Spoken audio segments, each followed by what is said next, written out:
For years, I would, cry myself to sleep because I felt not good enough. I just felt constantly like put up against these unrealistic goals. I can try harder and work more, or I can make clothes instead, or I can, work at Starbucks. It doesn't matter. I found a balance for myself where I can make myself happy and I have a family. And those are all things that are free. I am from San Francisco and Philadelphia and New York and some places in between. My parents really loved moving. It was just, they loved uprooting everything. And my mom was a weaver and a textiles designer.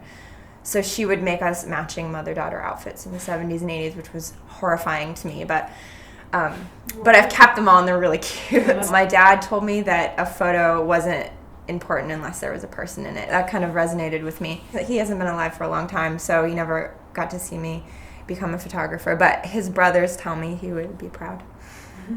Fashion's hard for me to shoot because I have such a strong opinion about clothes, and I hate shooting advertisers, and I hate making a picture because we have to have like Armani shoes. Right. I end up shooting and people are like pulling me back and you have to get the socks and so I find it really frustrating. I feel like some of my best pictures have been people that by happenstance like are not really modelly models. So I like to shoot older girls that are self-aware, that have bodies, I like sexy things and it doesn't look like a little boy. There are girls that are really great that have personalities, and I think that they become what they are because enough people recognize the character they have. Well, this was my first portfolio that I actually put together, and I still really like a lot of the pictures in it. I think this whole book basically is made up of friends. Lala was brought to me by Ford Models, and that's the Polaroid I took. 4 years went by of shooting her and kind of never got bored shooting her. She just fit into all of the characters I wanted. All the pictures are a dialogue between her and I. We never had like makeup artists, we never had stylists. I said I wanted to shoot her in bathing suits and she said my grandma just passed away and I would love to wear this bathing suit. It meant something to her, it meant something to me. The fashion industry is all about ego because it's about dressing yourself, looking good, feeling cool, spending lots of money. I think the way you present yourself says a lot about you, and I obviously care about style, so I'm not putting it down. I just think it's a slippery slope to a superficial place. Industries are shallow, but I love craftsmanship. I love, like, my friends here, most of them work in fashion, but they make things. I love clothes, and I end up buying all these things that I don't wear because I only wear this. And it's frustrating though, because then I'll go, all right, get rid of all the other stuff. You only wear the same 4 things. And I can't wear just like a pretty Isabel Marant dress. I don't know. Just, it's not me. I wear full tuxedos. I'll put one on. This my mom made in the 70s. And I'm still wearing it.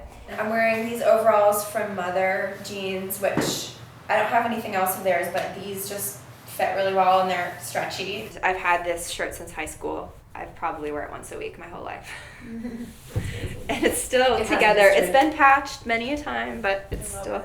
I have 5 pairs of A.P.C jeans. I like the way they fade, kind of have a masculine fit, which I don't have a waist. I always feel like a cowboy in them. These are my Python boots. I customized them. I cut them off and put elastic so they could fit under my specific jeans. I'm really into gauze shirts because I found one Jane Birkin picture. I'm obsessed with it, and I've always tried to emulate that picture. I always end up getting rid of anything new I buy because it hasn't like morphed into my body. Motherhood is a total 180.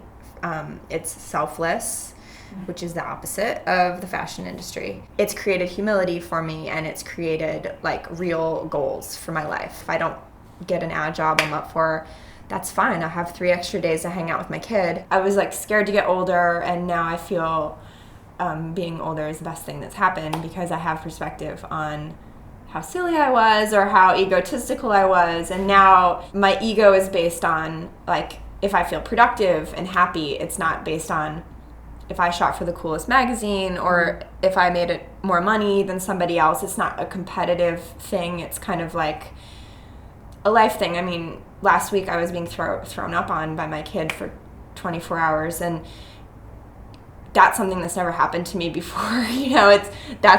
It's real life, and so it puts this shallow world that I lived in before into perspective in a good way.